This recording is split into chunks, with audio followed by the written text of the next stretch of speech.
Iran ইস্যুতে Trump প্রশাসনের বর্তমান অবস্থান পরিষ্কার করলেন হোয়াইট হাউসের প্রেস সেক্রেটারি ক্যারোলাইন লেভিট। তিনি জানান, আমেরিকার প্রেসিডেন্ট ডোনাল্ড ট্রাম্প ইরানের পক্ষ থেকে একটি একক ও ঐক্যবদ্ধ প্রস্তাবের অপেক্ষায় রয়েছেন। ইরানের অভ্যন্তরীণ নীতি নির্ধারণে মতভেদ রয়েছে বলেও দাবি করছে ওয়াশিংটন। প্রেসিডেন্ট ট্রাম্প যুদ্ধবিরতির মেয়াদ বাড়িয়ে নমনীয়তা দেখাচ্ছেন। আমরা লক্ষ্য করছি যে ইরানের নীতি নির্ধারণী পর্যায়ে বর্তমানে অভ্যন্তরীণ কিছু মতভেদ রয়েছে, তবে প্রেসিডেন্ট তেহরানের পক্ষ থেকে একটি ঐক্যবদ্ধ জবাবের অপেক্ষায় আছেন। এই জবাবের জন্য প্রেসিডেন্ট নিজে কোনো নির্দিষ্ট সময়সীমা বা ডেডলাইন বেঁধে দেননি। পরবর্তী পদক্ষেপের সময় নির্ধারণের বিষয়টি পুরোপুরি তার উপরই নির্ভর করছে।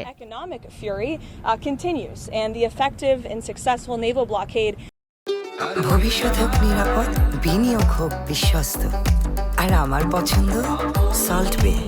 ওয়েলকাম টু সল্ট বে। সামরিক হামলা বন্ধ থাকলেও ইরানের বন্দর ও সমুদ্র সীমায় আমেরিকার নৌ অবরোধ এবং অর্থনৈতিক নিষেধাজ্ঞা বহাল রয়েছে।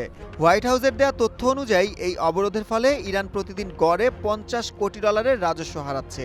বিশেষ করে তেলের বাজারে দেশটির প্রবেশাধিকার এখন প্রায় রুদ্ধ। অপারেশন ইকোনমিক ফিউরি এবং নৌ অবরোধ সফলভাবে চলছে। ইরান তেল রপ্তানি করতে পারছে না। প্রেসিডেন্ট ট্রাম্পের প্রয়োগ করা এই অর্থনৈতিক চাপের কারণে তারা এখন অভ্যন্তরীণ ব্যয় মেটাতেও হিমশিম খাচ্ছে। এদিকে ইরানের প্রেসিডেন্ট মাসুদ পেজেশকিয়ান আলোচনার পথে 3টি প্রধান বাধার কথা উল্লেখ করেছেন। সামাজিক যোগাযোগ মাধ্যম এক্সে তিনি জানান, প্রতিশ্রুতি ভঙ্গ, অর্থনৈতিক অবরোধ এবং হুমকির মুখে প্রকৃত সংলাপ সম্ভব নয়। ওয়াশিংটনের বর্তমান নীতিকে স্ববিরোধী আখ্যা দিয়ে তিনি বলেন, আমেরিকার কথা ও কাজের মিল না থাকায় আলোচনার পরিবেশ ক্ষতিগ্রস্ত হচ্ছে।